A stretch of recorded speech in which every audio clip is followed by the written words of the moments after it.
and welcome back to my Astro Imaging Journey channel.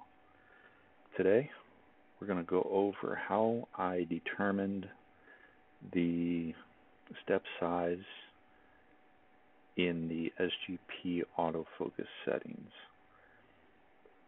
First, we need to do a rough focus on a relatively bright star and use the Bahtinov mask to get as close as we can to perfect.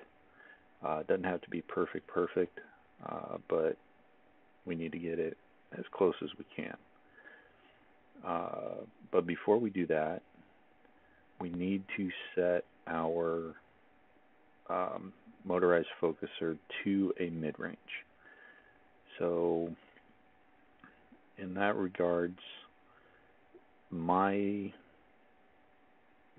focuser has a range of about 4,000, 0 to 4,000. So I've already set it to 2,000, which is the midpoint. So now we're going to go in and do just a rough focus with the knobs, get that center obstruction out of there, and try to get that star as pinpoint as we can, and then we'll put the Bahtinov mask on and obtain a better focus with it. Now, unfortunately, I did not pick the brightest star, so as you can see, it's a little tough to get that nice diffraction spikes that the Bahtinov mask gives us. So in this particular case, I was using the full width half max setting, or not setting, but reading, and just trying to get it as small as possible, which was around 4.8.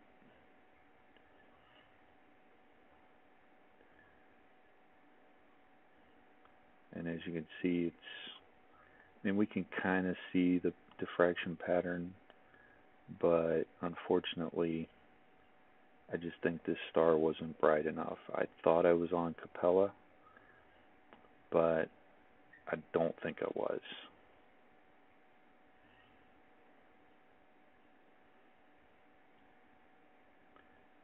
And that looks to be about as close as I can get it to be in focus. So now I'm just locking down the mirrors, or locking down the mirror, and then we will go inside and proceed with the process to get the SGP settings. Back in a few seconds. Okay, so we already went through the Bahtinov mask, and now what I'm going to do is I want to come up here to View Docking Modules, Frame and Focus. I'll take a single image. All right, so there's our half flux radius. It's a 9. I think we could do better. I'm pointed at Polaris. So let's move out 100 steps. I'm just going to use this focus control over here. Go out 100 steps, or in rather. Apologies.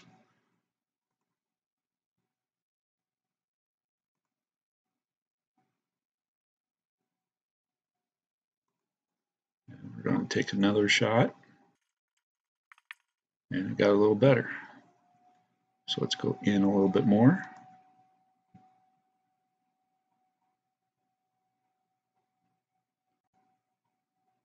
Take another image.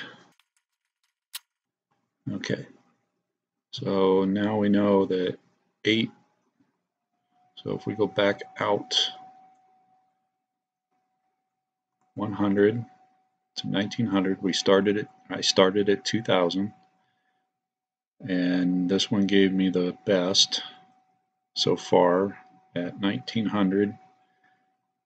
Give me 8 something.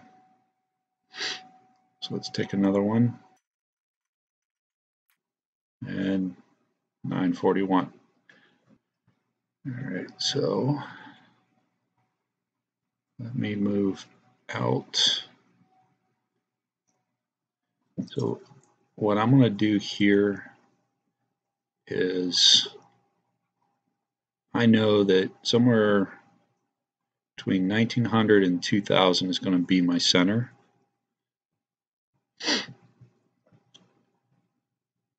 So if I go into my control panel, I go to my focuser, I do the set on the autofocus. I'm going to want to go out about 160 on either side. So that's going to be a 40. How do I get that? Well, if I subtract my data points, which is 9, and I subtract 1 from that to give me 8, and then divide that by 2 to give me 4. Okay, so it's going to move with 1 being the center point. It's going to have 4 on the outside and 4 on the inside. And I want to move out 160 from the current position. 160 divided by 4 is 40. I'm going to click OK. Now I could go 50, 200 on either side, but that's a little aggressive. But that would be a good starting point. And then we're just going to come down here and click Run. And we're going to let it figure out where that center point is.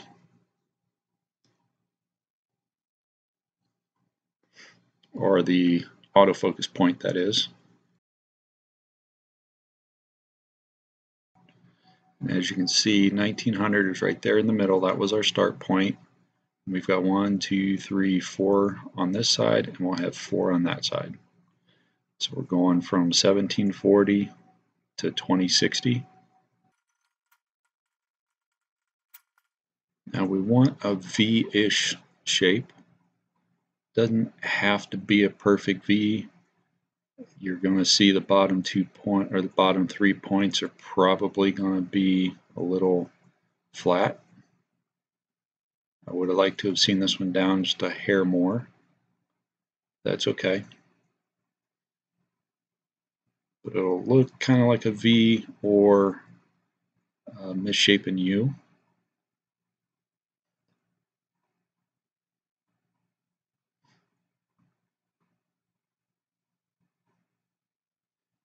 In this case, our center point is going to be somewhere between 1900 and 1940. Now it is kind of windy out there, so that might be impacting the image, which is why we're not getting the clean curve. But as long as we can see that we're getting worse on this side and getting worse on this side, and we've got a good data points in the middle,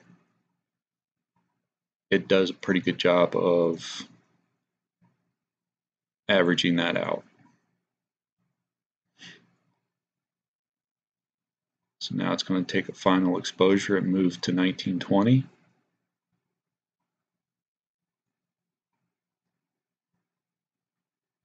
And it calculated it. 1920 is 8.67, which would have been down over here. So now that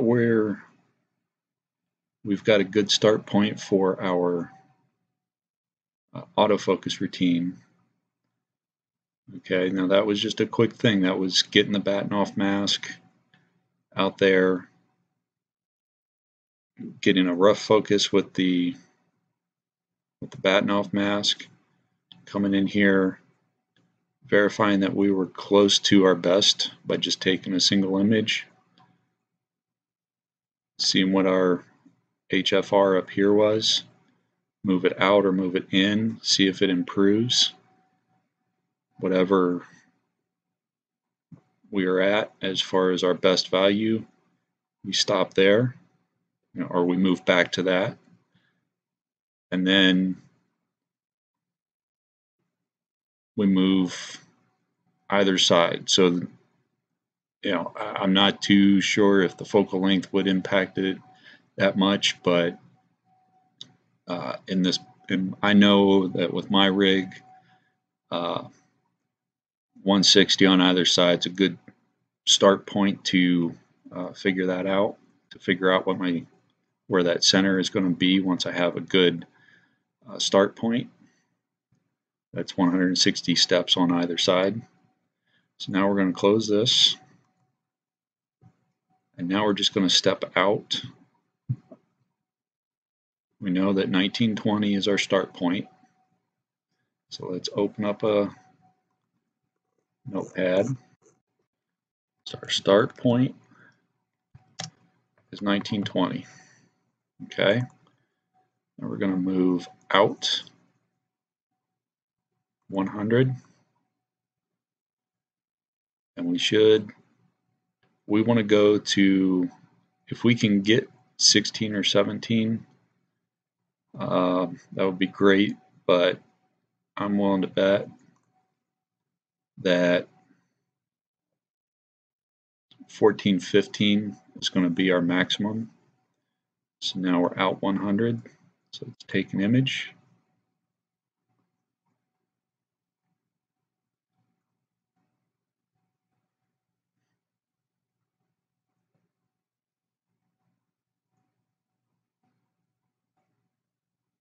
We're at a 9.37. So we're going to move out again.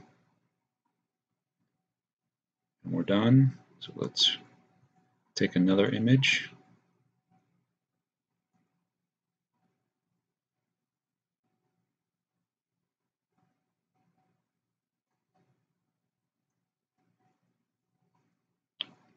.04.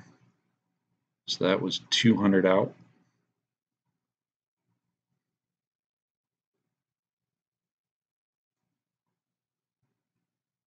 Let's go another 100.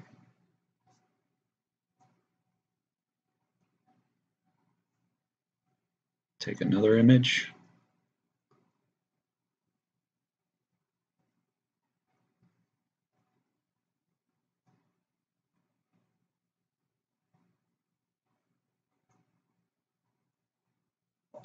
And so between 200 and 300, we completely lose focus.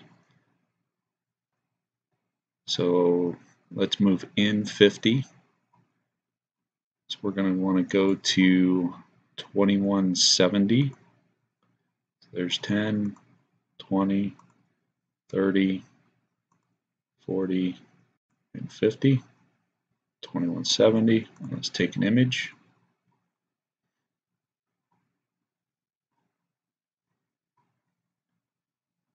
And that last one, it was just too out of focus. It couldn't calculate the HFR. And again, it's too far out of focus, so let's move back in another 20. 1, 2, take another one. Couldn't calculate it on that one, so let's move it in another 20 to 2130.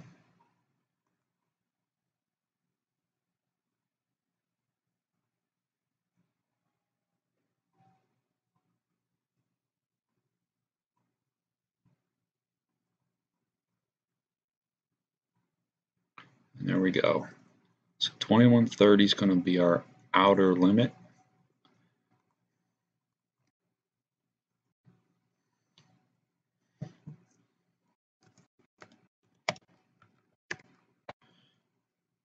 So we're going to subtract these two numbers.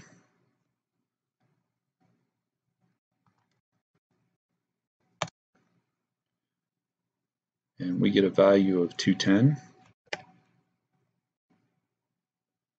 We're doing nine data points.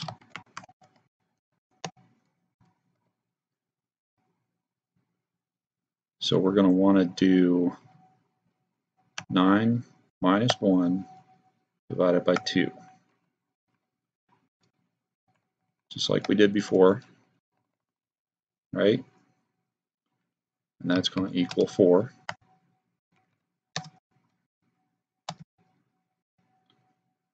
And then we're going to want to take the number of steps up here, these here, 210, and divide that by 4. And we're going to get, what is that, 52 point something? So we'll just go with 52. 52 is a good number. All right, and that is the value that we're going to put right here. So our step size is 52. Now that can be a little confusing because it's step size, and we think millimeters, nanometers, things of that nature, but it's actually number of steps per data point. Okay, so we've got 9 data points. Every one we're going to move 52 steps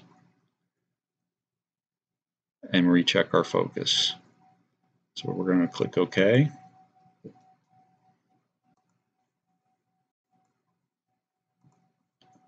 We had a start of 1920. So let's do a go to 1920. And we're there. And let's run this. And let's see if we get 1920 again.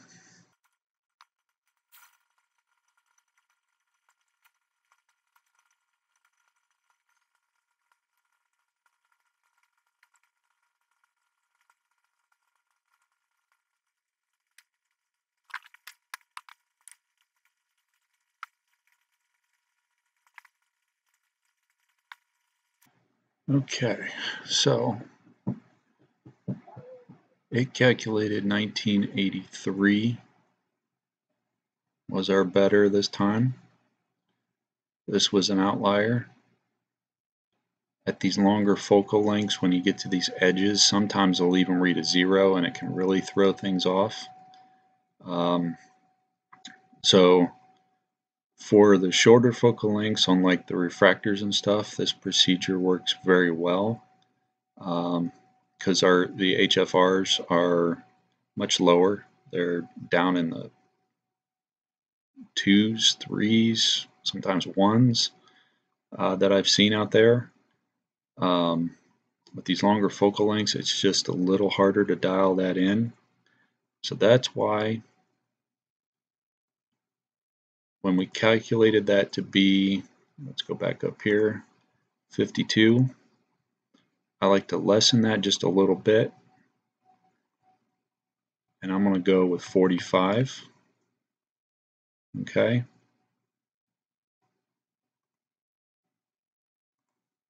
Now let's run this again. Let's see what we get. It's going to go way out of focus. Hopefully I don't get a 0. Probably should have went back to a 1920, but that's okay.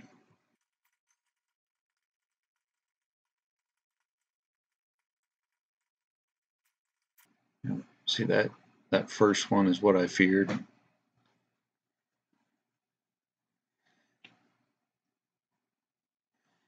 Hopefully it'll recognize it as an outlier and not use it in its calculations.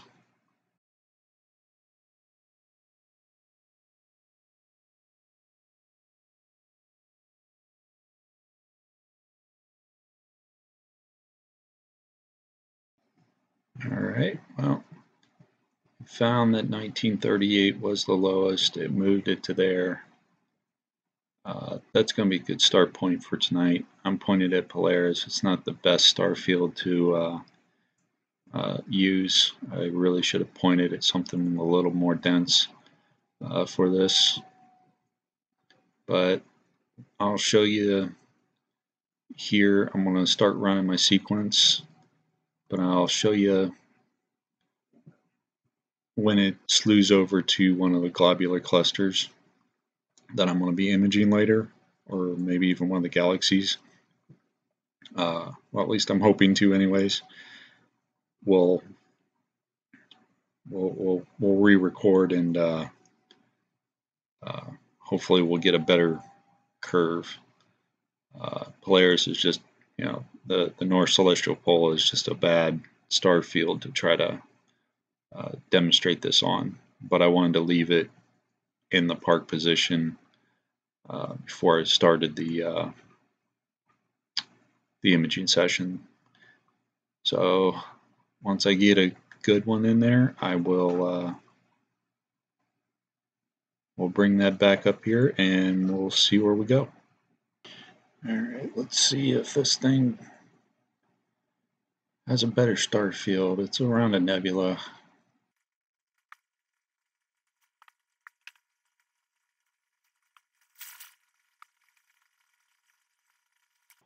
As you can see up here, we're having tracking's being a little wonky right now.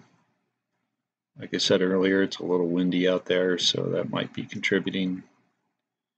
Could be some backlash issues also. Let's see how she does.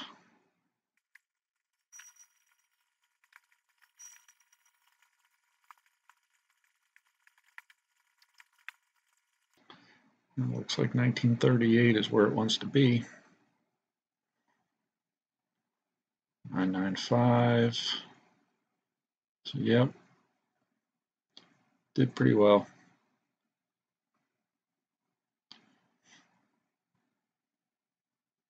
So now our sequence is starting. Let's go back over there. So, yeah, as you saw there, it was a nice rounded V on the one side, a little wonky on the other side, but as you can see up here, the tracking was a little bit off. It just established, so now it's smoothed out a lot better now, and that was probably the contributing factor on that outside of the autofocus. But we should be good now, so. Alright, well, as you can see here, later in the evening, I got a better V-curve, or as I like to call it, a flattened U, or a hybrid VU, and it just looks better. So, if you have a little bit of a tracking issue, in my case, it's a little windy out there, so it threw the scope off during the autofocus, but it still got it pretty well centered.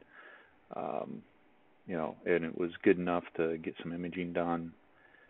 So, I'm happy with that. And as you can see on the screen, we got better curves later in the evening. Can't say enough about the Moonlight Focuser. The thing's rock solid. It's been doing me great since I got it, and haven't had any issues. I've been able to get full nights, well, at least full nights where I haven't had issues with the mounts. When it came to focusing prior, I'd get a few hours and then it would lose focus, and if I was sleeping, then I had to throw out half a night or more of imaging due to the focusing issues. So yeah, can't say enough about the motorized focuser, how it's integrated with the ASCOM drivers into SGP. So I'm more than happy with that. Thanks for watching. Have a good rest of your day. Hit that like button. Subscribe if you if you so choose. Ring that bell if you want to get notified when I post something new. And as always, clear skies. Have a good one.